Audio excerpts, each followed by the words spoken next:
Hello everyone, welcome back to channel. In today's video we are going to dive into an important concept from class 10th social science, power sharing. This is first chapter of civics. So what exactly does the power sharing mean and why is it so important in a democratic society? Well, power sharing refers to the way in which political power is distributed among different groups, regions, or communities to ensure that no one group hold all the power. It means that this power is divided among various stakeholders. Okay, so that each can participate in the process of a decision making. Through this, power is not concentrated at the hand of the one community. So this was the basic philosophy behind power sharing. In a diverse country like ours, like India, with different languages, religion, and cultures, how do we ensure that all groups feel represented and included? Right? If we see that uh, different languages we speak, different cultures we follow, so to maintain that all should get their equal share of representation, we need the concept of power sharing, that sharing of the power among various stakeholders of our society. So we will explore various forms of power sharing in this chapter, including the division of power between the central and state governments, the sharing of power among different communities, and how power is balanced to maintain peace and unity. Okay, this also we will discuss in detail. So first this chapter we will start with the two case study. One is of the country Belgium, which is located in Europe, and the second Sri Lanka, which is our neighborhood country. So in detail we'll analyze these two countries concept of power sharing. We will see how they have handled power sharing in their own unique ways. So these two countries have very different histories and context.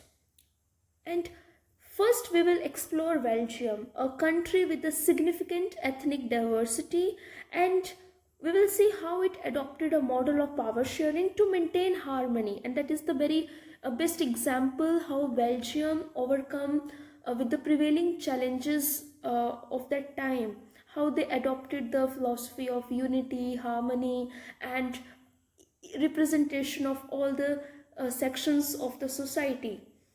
Okay, and also we'll discuss the case study of Sri Lanka, which faced challenges due to the imbalance of power, its Sinhala's majority and Tamil minority, and how this affected the country's approach to power sharing. So these two case studies are very interesting case studies. So let's start with the Belgium. Let's first start with the Belgium case study. So in Belgium, the ethnic composition of small country is very complex. So if the total population, let's suppose 100%, then 59% they lives in Flemish area, Flemish region, and speaks Dutch. So 59% of the population is speaking Dutch. Another 40% people live in Wallonia region and speak French. 49%. Remaining 1% they are speaking German. So the minority, who is in minority? The meaning of minority means those who are in less in number. So French people, we can say through data that they are in minority, and Dutch speaking peoples, they were in majority, right? So this is the concept of majority and minority. The thing is that Dutch speaking community who got the benefit of economic development and education much later. How is it possible? So there was actually tension between Dutch speaking and French speaking communities. And these tensions between two communities were very acute in Brussels because the Dutch speaking people constitute a majority in the country but minority in the capital. So the capital of the Belgium is Brussels. Okay. In Brussels, who are in majority in that particular area? French people are in majority then as compared to Dutch. But overall, Dutch peoples were in majority. So, that was the scenario of the Belgium. Okay. Second, if we see the situation of Sri Lanka, which is an island country, so there were again two communities. There were Tamilians and Sinhalas. Okay. Sinhala speakers are 74% and Tamilians are 18%. Out of this 18 also 13% people, 13% Tamilians, they are their origin from Sri Lanka only, and rest are those whose forefathers are from India. Okay, so Sri Lanka there are two groups, Tamilians and Sinhalas. Fine. Who are in majority? Sinhalas. Okay, fine. So if we imagine that how this situation like Belgium, Dutch community would take the advantage of its numeric majority, right? And it will force the French people because they are less in number. And this will lead to ultimately in the conflict. If let's suppose majority of the people are only dominating their ideology or also only centering to their own ideas, not thinking about the minority people, then obviously it will lead to the conflict among two groups, between two groups.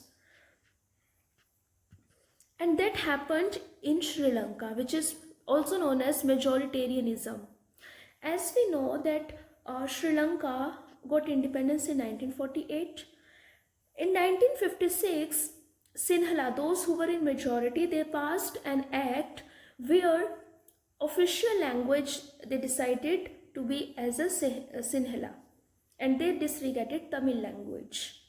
New constitution was also framed and all the most of the preferences were given to the Sinhala people. And of course, when you are making certain policies, laws which are Sinhala driven ideology, so the rest of the people they may feel alienated, they may feel ignored, and likewise, Tamilian people at the time felt like the same way. Okay, so they started, expressing their dissent against the Sinhala government, which later led to a civil war also. Okay, so we can see that how this concept of majority and the minority overpower of majoritarianism can lead to the conflict, unrest, violence, right? That was the case which was being observed in the civil war, Sri Lanka. Okay, but as we earlier discussed the case of Belgium, they accommodated very well. Despite there was a diversity, there were two different groups, Dutch speaking and French speaking. How? That we will analyze what kind of policies they have adopted so that they easily accommodated with those with that diversity. First of all, what they have done, they framed a constitution which prescribes that the number of Dutch and French speaking ministers shall be equal in the central government. It means if there are 50 seats, then 25 will be from Dutch speaking and 25 from the French speaking, which is fair enough because it is giving equal chance to everyone. Okay, and there is no single community who can make decisions unilaterally. Many power of the central government have been given to the state government. okay, so that they can take decisions of their respective area.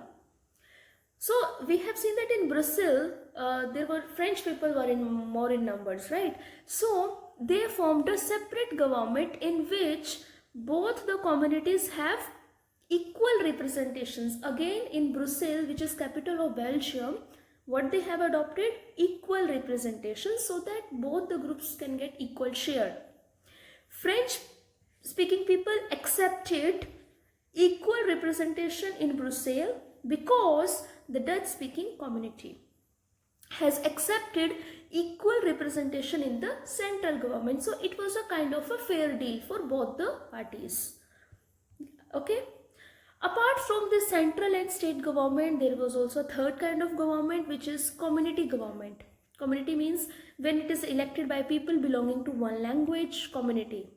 So Dutch, French and German speaking, no matter where they live, the government has the power regarding their cultural, educational and language related issues. Means they can take the charge of their own whatever decisions they want to opt. Okay. So that was the model of Sri Lanka and Belgium. Who accommodated well? Belgium. Who led to civil war? Which country led to civil war? Sri Lanka. Fine? Okay. So in the next video, we will discuss about forms of power sharing. Okay. Thank you so much for watching this video.